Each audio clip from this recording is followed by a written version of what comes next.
नमस्कार, आप देख रहे हैं हॉट टॉक भारत। मैं हूं दिवाकर विक्रम सिंह। जिस तरीके से बजट को लेकर के उत्सुकता भी है और कुछ आशंकाएं हैं, क्योंकि जब से यूरोपीय यूनियन के साथ हमारा फ्री ट्रेड एग्रीमेंट अर्थात मुक्त व्यापार समझौता हुआ, उसके बाद से ये कहा जा रहा है कि अमेरिका धौंस चाहे जितना दे, लेकिन अब भारत ने विकल्प का एक ऐसा दरवाजा खोला है जिसमें जो भी नुकसान हो रहा था उतना तो नहीं, लेकिन बहुत हद तक उसकी भरपाई हो जाएगी। हालांकि अमेरिका हमारा दुश्मन नहीं है, वो हमारा प्रतिद्वंदी नहीं है, वो हमारा रणनीतिक सहयोगी है, ये हमें नहीं भूलना चाहिए। लेकिन कुछ ऐसा हमने किया है कि शायद अब अमेरिका भी हमसे डील करे।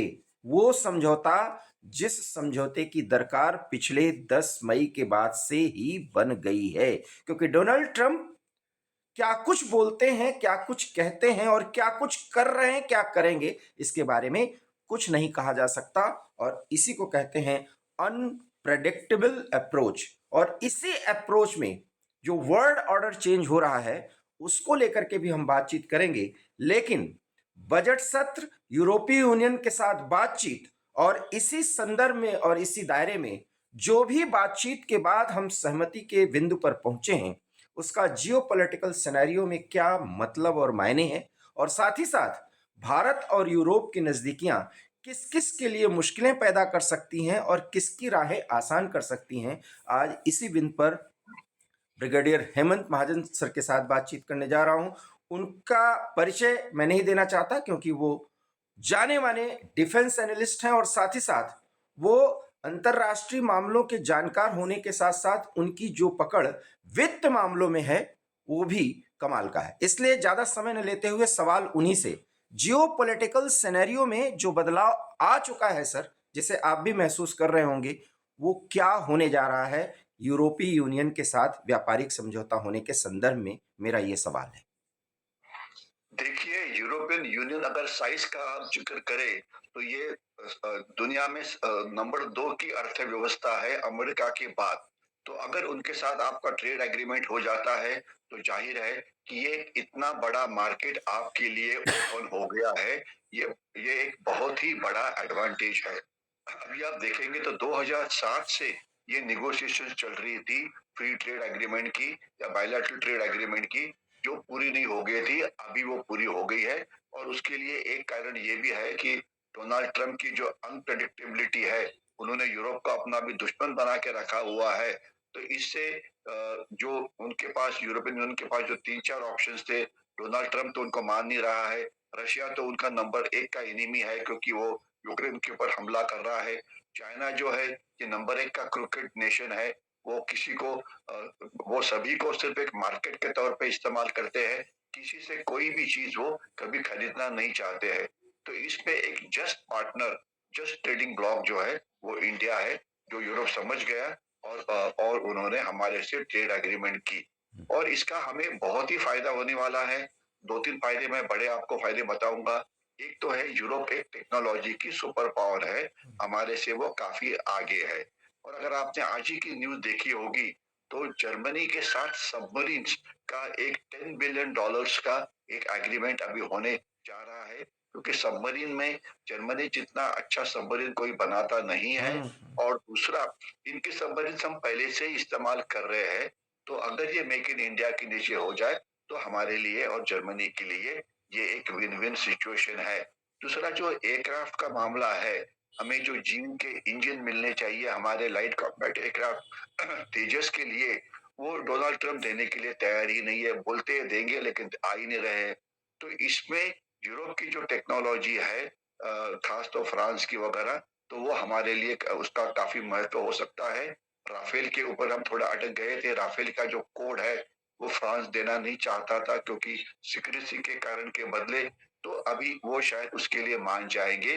तो नटशेल में सुरक्षा दृष्टि से हमारा बहुत ही फायदा है, जो हाई टेक्नोलॉजी वेपन्स है उसके लिए। और इसके सिवाय साइबर सिक्योरिटी के अंदर भी हमारा उनसे एग्रीमेंट हो गया है। वो साइबर की सुपर पावर है और यूरोप के ऊपर हमेशा साइबर अटैक चालू रहते हैं रशिया के। मतलब लाखों साइबर अटैक रोज होते हैं। तो इसलिए वो इसके ऊपर काफ़ी उन्होंने एक्सपर्टीज़ पाई हुई है।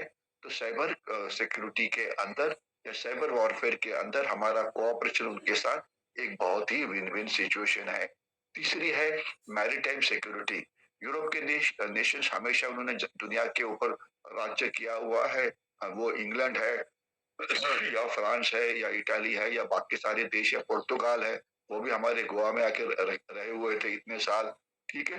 तो उनका मैरीटाइम सिक्योरिटी के अंदर या शिप बिल्डिंग के अंदर एक्सपीरियंस काफ़ी अच्छा है। इसमें अगर हमारा उनके साथ कोऑपरेशन आगे होता है, तो ये हमारे लिए बहुत ही अच्छा है, क्योंकि आज अगर आप देखें, तो हमारा जो 85% या 90% जो ट्रेड होता है, इंटरनेशनल ट्रेड, ये समुंदर से होता है, इम्पोर्ट-एक्सपोर्ट मिला के। और इसमें से आपको सुन के काफ़ी अचरज लगेगा, केवल 13% जो ट्रेड है, वो हमारे इंडियन शिप्स के अंदर से होता है। हम्म। यानी कि बाकी का जो बचा हुआ ट्रेड है, उसके लिए हम फॉरेन शिप्स का इस्तेमाल करते हैं, क्योंकि हम उतने जो व्यापार वाले हैं, वो बनाए ही नहीं कर सकते, तो इसलिए हमें वो लेना ही पड़ता है। तो अभी अगर हमारी शिप बिल्डिंग इंडस्ट्री यूरोप की मदद लेते हुए हम आगे बढ़ा सकते हैं, तो ये हमारे लिए एक बहुत ही बड़ा विन-विन सिचुएशन है। जब तक इंटेलिजेंस है, जब तक स्पेस बेस्ड इंटेलिजेंस है, उसमें ये एक महासत्ता है, तो ये भी हमारे लिए फ़ायदा है। तो मैं अलग-अलग चीज़ों के बीच में नहीं ज़्यादा डिटेल में जाना चाहूँगा, लेकिन बहुत सारी कॉमन एरियाज़ है, जिसके अंदर एक जो सबसे बड़ा फ़ायदा होने वाला है, वो है आपके जो गारमेंट इंडस्ट्री। हम्म। यानी कि जो हमारे गारमेंट्स हैं, यूरोप में हम गारमेंट नहीं बेच पा रहे थे, क्योंकि बांग्लादेश और वियतनाम हमारे आगे था। अभी ये एफटीए होने के बाद हमारी गारमेंट इंडस्ट्री काफ़ी कॉम्पिटिटिव बनेगी, जिससे वहाँ पे उनका जो एक्सपोर्ट हमारा यूरोप को है, वो बढ़ेगा। देखिए, याद रखना चाहिए कि हमारा जो इम्पोर्ट और एक्सपोर्ट के बीच में जो फ़र्क है, वो अभी फ़िलहाल काफ़ी है, यानी कि हम इम्पोर्ट ज़्यादा करते हैं, हम एक मैन्युफैक्चरिंग नेशन नहीं है। तो यूरोप में हमारा एक्सपोर्ट बढ़ने के बाद हमारी जो मैन्युफैक्चरिंग कैपेबिलिटी है, ये काफ़ी बढ़ेगी। तो जो ये मतलब सभी तरीके से ये एक विन-विन सिचुएशन है, जिसका फ़ायदा उठाना चाहिए। और इसमें एक चीज़ इम्पोर्टेंट है, वो ये है कि यूरोप के जो नेशंस है, उनके स्टैंडर्ड्स काफ़ी हाई है। For hmm. एग्ज़ाम्पल, अगर हमारे हम एप्पल्स यूरोप को बेचना चाहते हैं, तो उनके जो स्टैंडर्ड्स है हेल्थ के, ये काफ़ी ज़्यादा है। अगर हम हमारे मेडिसिन्स उनको बेचना चाहते हैं, तो उनको जो स्टैंडर्ड्स है, वो बड़े हाई है। इसी प्रकार की अगर हम कोई उनसे समझ लीजिए मशीनरी बेचना चाहते हैं, तो वो बहुत ही ऊँचे दर्जे का स्टैंडर्ड चाहते हैं। तो ये एक चैलेंज हमारे एग्रीकल्चरर्स के सामने, हमारे स्मॉल स्केल या मिडिल स्केल सेक्टर के सामने है, जो हमें मतलब हेड ऑन मीट करना पड़ेगा। अगर हम हमारे एक्सपोर्ट्स यूरोप को बढ़ाना चाहते हैं, तो मुझे भरोसा है कि जब तक आप वर्ल्ड क्लास नहीं बनते, जब तक आपकी प्रोडक्ट चाइना से चीपर नहीं होती या वियतनाम या साउथ ईस्ट एशिया के देशों से चीपर नहीं होती, तब तक ये ट्रेड आगे बढ़ नहीं सकता है। तो ये हमारी इंडस्ट्री को अभी वर्ल्ड क्लास बनना पड़ेगा, ताकि वो ये जो फ्री ट्रेड एग्रीमेंट हुआ है, इसका पूरेपूर फायदा ले। दिवाकर जी। 27 देशों के साथ हमारा समझौता है। बहुत बड़ी बात आप कह रहे हैं कि चुनौतियां भी बहुत हैं। 27 देशों का एक समूह है हमारे साथ समझौता किया है, और वहां का हर देश कम से कम कुछ मामलों में शिक्षा, स्वास्थ्य और उनका जो इंफ्रास्ट्रक्चर है उसमें बहुत ज़्यादा आगे हैं वो। ये एक बड़ा महत्वपूर्ण है। दो सवाल इससे बनते हैं सर। ये 27 देश मिलकर भारत के साथ समझौता किए हुए हैं, और इनके नॉर्म्स को भी समझना, इनके इनका जो स्तर है प्रोडक्ट्स को लेकर के उसको समझना, एक तो ये चुनौती। दूसरा, इन सब को हम अपने अपने उपयोगिता से या अपने स्टैंडर्ड से प्रभावित कर पाए, इसके लिए हमें करना क्या चाहिए? हमारा मैकेनिज्म किस तरीके से सुधरे, जो एक बड़ा कंसर्न है सर। देखिए, कोई भी चीज़ होती है, उसमें 2 चीज़ें कोई भी दूसरा देश देखता है। नंबर 1 है क्वालिटी ऑफ प्रोडक्ट। अगर आप कोई समझ लीजिए आप कोई इलेक्ट्रॉनिक चीज़ बेचना चाहते हैं, लीजिए एक मोबाइल फ़ोन है या लैपटॉप है या कोई और चीज़ है, तो ये अगर मतलब क्वालिटी उसकी ठीक नहीं है तो कोई उसको खरीदेगा नहीं। हम्म। क्वालिटी का मतलब है कि पहले वो रिलायबल होना चाहिए, उसका लाइफ अच्छा होना चाहिए, उसकी परफॉर्मेंस अच्छी होनी चाहिए और उस देश को जो ज़रूरत है, वो ज़रूरत है वो पूरा करना चाहिए। राइट। तो क्वालिटी ऑफ प्रोडक्ट ये हमेशा इम्पोर्टेंट होता है कि जो हमने अगर हम नहीं पूरा करेंगे, तो आपका प्रोडक्ट कोई लेगा नहीं। समझ लीजिए वो लैपटॉप हमारा जाता है, वो उसका लाइफ कम रहता है, तो कोई नहीं लेगा उसको। दूसरी बात जो है, वो होती है उसकी प्राइसिंग, उसकी कीमत कितनी है। अगर आप प्राइस कॉम्पिटिटिव नहीं रखते हैं, तो कोई आपको वो आपसे कोई लेगा नहीं। तो इसीलिए आपको ये मतलब इस प्रकार के अगर प्रोडक्ट वर्ल्ड क्लास करने हैं, तो इसमें जो पूरी एक चेन होती है प्रोडक्ट को बनाने की, वो आपको सही तैयार करने की ज़रूरत होती है।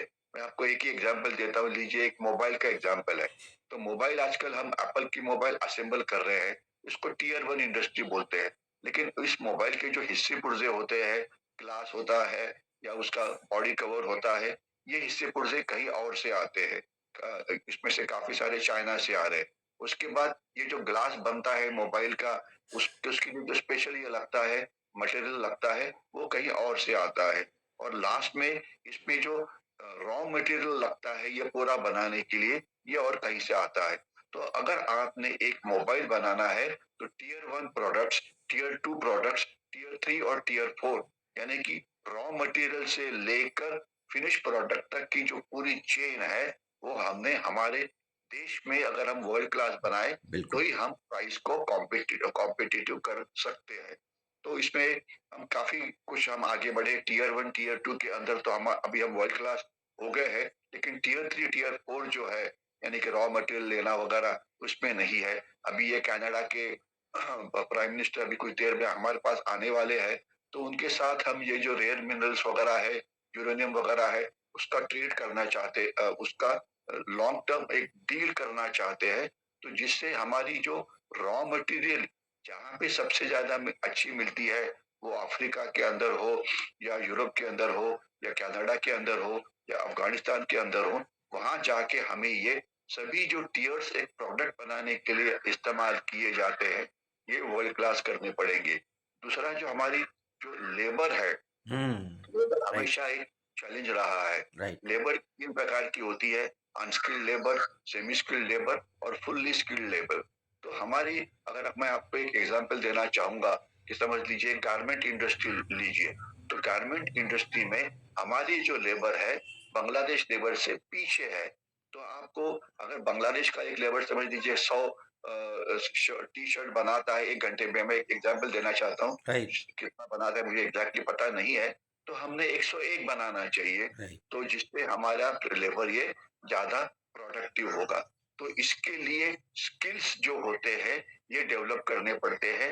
हर एक लेवल के स्किल है, अनस्किल्ड लेबर के स्किल्स होते हैं, जी। अनस्किल्ड लेबर के अंदर भी स्किल है, पर याद रखना जी, जी। फिर सेमी लेबर के और फुल्ली स्किल्ड लेबर के। हम्म। तो हमारा देश का जो स्किल इंडिया जो प्रोग्राम है, ये बहुत जोर से चल रहा है, लेकिन मैं आपके माध्यम के थ्रू ये जो मतलब विद्यार्थी है, टीचर्स है, यूनिवर्सिटीज़ है, इन सबको ये करना चाहता हूँ कि आप अपना नॉर्मल एजुकेशन तो ज़रूर लें, लेकिन जो अलग-अलग प्रकार के स्किल्स होते हैं, जो गवर्नमेंट ऑफ इंडिया आपको फ्री ऑफ कॉस्ट दे रहा है, वो भी सीखिए, क्योंकि केवल डिग्री लेने से या पोस्ट ग्रेजुएशन डिग्री लेने से आपको रोज़गार नहीं मिलने वाला है। Skill India government of India का बहुत अच्छा प्रोग्राम है, जिसका हमने पूरेपूर इस्तेमाल करना चाहिए, ताकि हमारे स्किल्ड लेबर ये बांग्लादेश के स्किल्ड लेबर से या इतर चाइना के स्किल्ड लेबर से ज़्यादा अच्छा हो। तो हम इस प्रकार का जो ये जो फ्री ट्रेड एग्रीमेंट हुआ है, उसका हम सही इस्तेमाल कर सकते हैं। दिवाकर जी। बहुत महत्वपूर्ण बात सर आपने कही है। और देखिए कि ब्रिगेडियर सर किस तरीके से आर्थिक पक्षों को बहुत ही सामान्य शब्दों में समझाते हैं। और सबसे बड़ी बात है कि बेरोजगारी की समस्या दूर हो, अगर स्किल्ड लेबर भी स्किल्ड नहीं है तो कैसे स्किल्ड हों और किस माध्यम से स्किल्ड हों, उसके बारे में भी इन्होंने जानकारी दी। लेकिन सबसे बड़ा सवाल तो सर मूल है, जिस पर हमने बातचीत शुरू की थी, जियोपॉलिटिकल सिनेरियो किस तरीके से बदलने जा रहा है इस समझौते के बाद। और अमेरिका को लगता तो है कि हमने एग्रीमेंट कर लिया है, लेकिन यूरोप की एक ऐसी मजबूरी है जो बगैर अमेरिका के नहीं चल पा रहा है। शायद ये आप बहुत अच्छी तरीके से डिस्क्राइब करेंगे। क्या ऐसी मजबूरी है? क्या डिपेंडेंसी है यूरोप की अमेरिका पर? देखिए, यूरोप के अपने आप खुद की प्रॉब्लम है। उनका सबसे बड़ा प्रॉब्लम जो आज का है, वो जो रशिया का जो इन्वेजन चल रहा है यूक्रेन के अंदर, उसका। मैंने एक बार शायद पहले बताया था, याद नहीं है मुझे कि बताया था कि नहीं, लेकिन यूरोप का अभी काफ़ी स्टैंडर्ड काफ़ी खराब हो गया है, बुरा हो गया है और उसके लिए वो खुद ज़िम्मेदार है। राइट। 3-4 चीज़ें हैं, जिससे यूरोप का डाउनफॉल शुरू हो गया है। अगर आपको याद होगा कि सेकंड वर्ल्ड वॉर के बाद जब देश 2 जगह पे 2 ग्रुप में बाँटा गया था। एक तो वेस्टर्न रूल्ड अलायंस और दूसरा सोवियत यूनियन रूल्ड अलायंस। तो तभी एक सबसे बड़ा मिलिट्री अलायंस बना बना था जिसका नाम था NATO, North Atlantic Treaty organisation.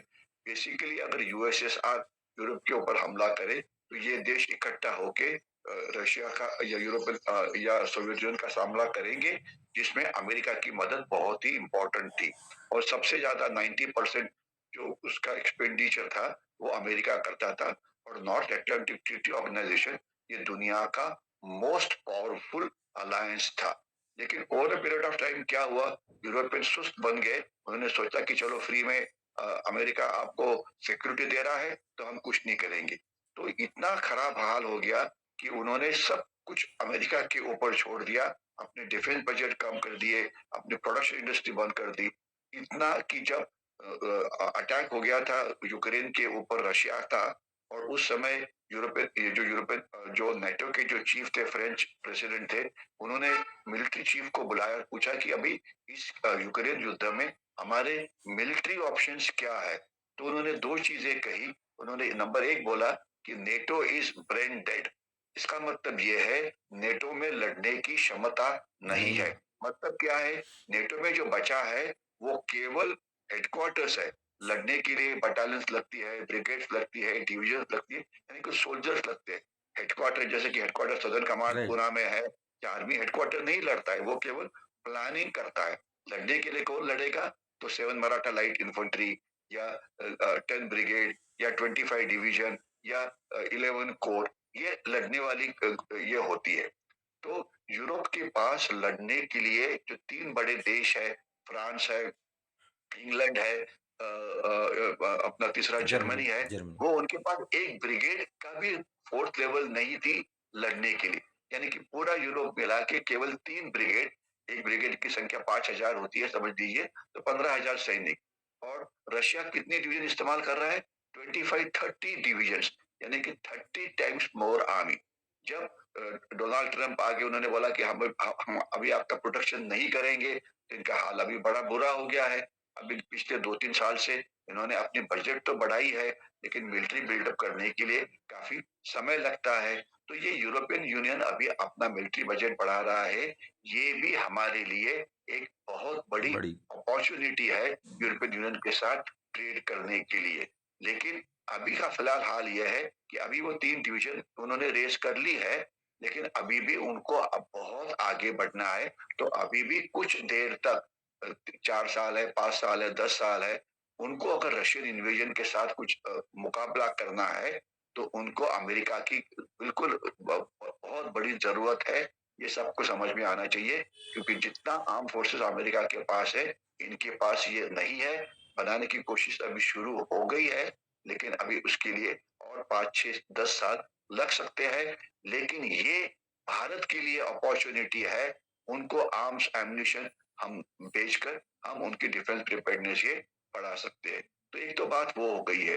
दूसरा उसका एक जो दूसरी बात थी कि जो उनकी एनर्जी सिक्योरिटी, इसलिए कि रशिया उनके बहुत पास में रहता है, तो हम्म। वो पूरी एनर्जी रशिया से खरीदते थे। रशिया की एनर्जी काफ़ी चीप थी क्योंकि वो बहुत हम्म। पास में थे। लेकिन जब रशिया के साथ युद्ध शुरू हो गया, तो उनका हाल बुरा हो गया, क्योंकि आप अपने एनिमी से तो ये नहीं ले सकते हैं। राइट। तो ये भी हमारे लिए, भारत के लिए एक बहुत बड़ी अपॉर्च्युनिटी थी। हम क्रूड खरीदते थे रशिया से, उसको रिफाइन करते थे जामनगर में या हमारी इंडस्ट्री में, और रिफाइंड प्रोडक्ट जो है पेट्रोल और डीजल, हम किसको बेचते थे? तो सबसे बड़ा हमारा कस्टमर था यूरोप। तो ये हमने एक अच्छी अपॉर्च्युनिटी ढूँढ ली थी।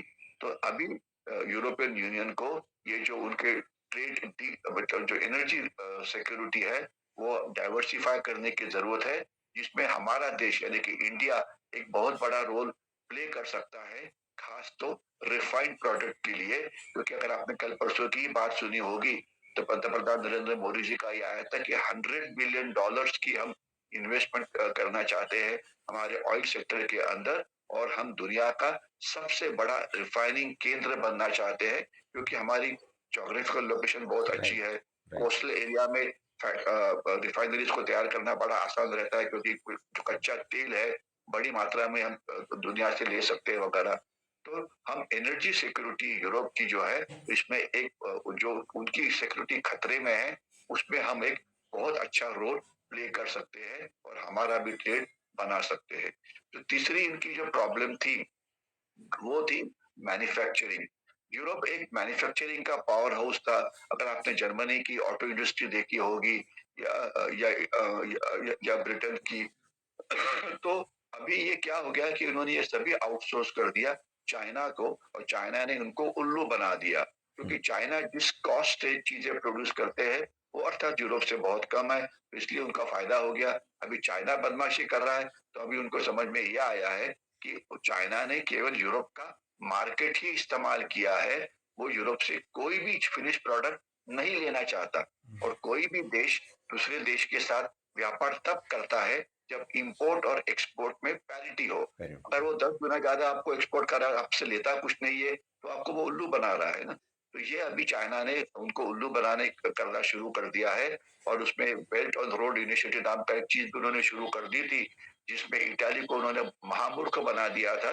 लेकिन अभी इटाली की जो मेलोनी है उसको ये समझ में आया है, और उसने ये जो बेल्ट ऑन रोड इनिशिएटिव से वो बाहर आ गई है, और बाकी सारे यूरोपियन यूनियन उससे बाहर आ गए हैं। तो ये जो मैन्युफैक्चरिंग नाम का जो प्रकार है, जो अभी 90% इंडस्ट्री यूरोप के बाहर चली गई है, हुँ, तो इसमें को प्रोडक्शन के लिए या सप्लाई सप्लाई चेन सिक्योरिटी के लिए अगर वो मैन्युफैक्चरिंग प्लांट हमारे देश में यानी भारत में तैयार करते हैं, तो ये एक बहुत अच्छी चीज होगी। उनका जो सप्लाई चेन का जो सिक्योरिटी है वो ज्यादा कामयाब हो जाएगा। और जैसे मैंने शुरुआत में बताया था कि $10 बिलियन की सबमरीन बनाने का अभी एक ये चल रहा है जर्मनी के साथ, जो कि एक अच्छी बात है। जितने अलग अलग प्लेटफॉर्म्स है, वो राफेल हो या सबमरीन्स हो या ड्रोन्स हो या ये हो, अगर हम को प्रोडक्शन करते हैं तो जिससे जो कॉस्ट है दोनों देशों के लिए कम हो सकती है, और फिर मैन्युफैक्चरिंग इंडस्ट्री को एक बार फिर से कुछ हद तक रिवाइव किया जा सकता है। तो ये जो सप्लाई चेन वॉरफेयर है, जिसमें चाइना सब दुनिया को घेर के रखा हुआ है, और चाइना के चक्रव्यूह में जिस प्रकार से यूरोप फंसा हुआ है, जिस प्रकार से अमेरिका फंसा हुआ है, तो उससे बाहर आने के लिए हमारा यानी कि इंडिया का जो भारत का जो रोल है ये काफी बड़ा है। हम एक सप्लाई चेन सिक्योरिटी में यूरोप के लिए एक बहुत बड़ा रोल अदा कर सकते हैं। दिवाकर जी। बहुत महत्वपूर्ण सर आपने जानकारी दी और इसके अतिरिक्त और जानकारी इसके संदर्भ में बहुत मौजू नहीं होगा क्योंकि वीडियो में तो आप घंटों बोल सकते हैं। लेकिन सर एक कॉम्प्लीमेंट चलते-चलते ज़रूर मैं आपको देना चाहूँगा कि आप सैन्य मामलों से ज़्यादा आर्थिक पक्ष पर जो विश्लेषण देते हैं और जो दृष्टिकोण आपका मिलिटरीली जो एक बिल्कुल शार्प होना चाहिए, उसी नज़रिए से बोलते हैं। निश्चित रूप से आपकी बात गवर्नमेंट ऑफ इंडिया तक पहुँचनी चाहिए और इन बातों को केयर देना चाहिए, मेरा तो ये मानना है। आशा ही नहीं पूर्ण विश्वास है कि दर्शक भी आपकी बात से लाभान्वित होंगे और अगर वो इंक्विजिटिव होंगे तो आपसे सवाल भी करेंगे और अगर वो सवाल करेंगे तो आपसे मैं उनका जवाब भी माँगूँगा और ये सिलसिला चलता रहेगा। जैसा कि कर्नल सर माफ़ करिएगा जैसा कि ब्रिगेडियर सर बार-बार कहते हैं, तो इसके संदर्भ में वो बहुत अध्ययन और शोध भी करते हैं। और यही एक कारण है कि ऑपरेशन सिंदूर में उनकी लिखी गई किताब बहुत जल्दी हिंदी में आने वाली है और जब वो किताब हिंदी में आएगी तो उसको पढ़ करके आप जानेंगे कि ब्रिगेडियर साहब का शोध किस किस नज़रिए से किस किस क्षेत्रों में होता है और जियोपॉलिटिकल सिनेरियो में आज के समय में आर्थिक पक्ष कितना प्रभावी होता है शायद उसको भी आप जान पाएंगे। उस किताब का भी हमें इंतजार है। आपने हमारे साथ बातचीत की, आपका बहुत बहुत धन्यवाद। सर की बात अगर इस वीडियो के माध्यम से आपको समझ में आई हो और वीडियो अच्छा लगा हो तो प्लीज़ इसे लाइक कीजिए, शेयर कीजिए और हमारे चैनल हार्ट ऑफ भारत को सब्सक्राइब कीजिए। बहुत बहुत धन्यवाद सर। नमस्कार। धन्यवाद।